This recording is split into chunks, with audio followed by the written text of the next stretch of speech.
بسم اللہ الرحمن الرحیم۔ آج ذی الحجہ کی پہلی تاریخ ہے۔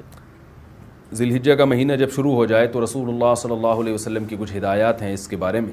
آپ صلی اللہ علیہ وسلم نے صحیح حدیث میں فرمایا کہ ما من ایام العمل الصالح فیہا احب الی اللہ من ہذه الایام، او کما قال صلی اللہ علیہ وسلم، کہ ان 10 دنوں میں اللہ کو نیک عمل بہت زیادہ محبوب ہے۔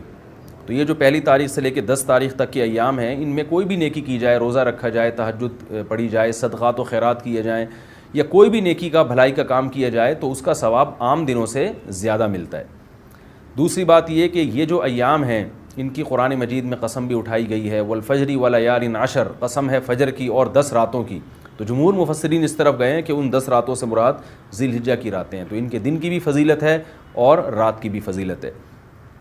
اور رسول اللہ صلی اللہ علیہ وسلم نے ان ایام کے بارے میں فرمایا کہ جس شخص کا ارادہ ہو، صحیح حدیث ہے، جس شخص کا ارادہ ہو قربانی کرنے کا تو اس کو چاہیے کہ ان دنوں میں اپنے ناخن اور بال نہ کاٹے۔ تو بہتر ہے، مستحب ہے، کوئی فرض واجب نہیں ہے، لیکن افضل یہ ہے کہ جس نے قربانی کرنی ہو تو وہ پہلی تاریخ سے لے کر جب تک قربانی نہ کر لے وہ اپنے بال اور ناخن نہ کاٹے، افضل ہے یہ۔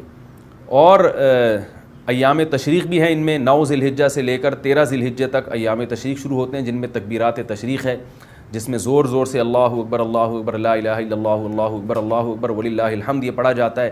یہ بھی انہی ایام سے منسلک جو ایام ہیں ان کی فضیلت کی بات ہے۔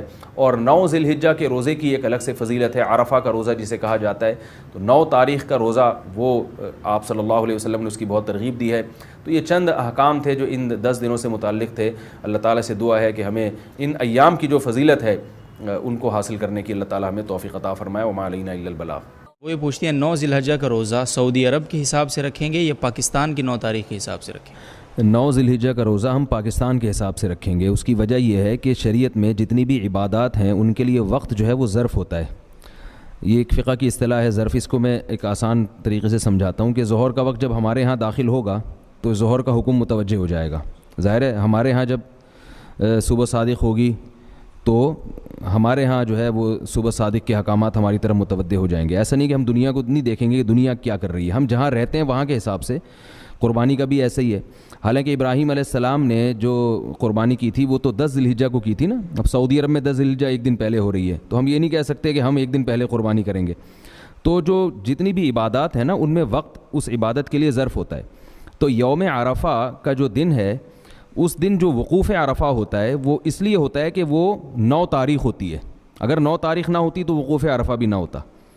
تو عرفہ کا روزہ وہ بھی عرفہ کے دن ہوگا۔ تو جس دن ہمارا عرفہ کا دن ہوگا، یعنی میں اس لیے وضاحت کر رہا ہوں کہ بعض لوگ کہتے ہیں چونکہ ہمارے ہاں عرفہ نہیں ہے، وقوف عرفہ نہیں ہے، سعودیہ میں وقوف عرفہ جس دن ہے تو اس دن عرفہ کا روزہ بھی ہوگا۔ تو بھائی سعودیہ میں وقوف عرفہ کی یعنی سعودیہ میں وقوف عرفہ کی وجہ سے روزہ نہیں ہو رہا، بلکہ 9 ذی الحجہ کی وجہ سے وقوف عرفہ ہو رہا ہے۔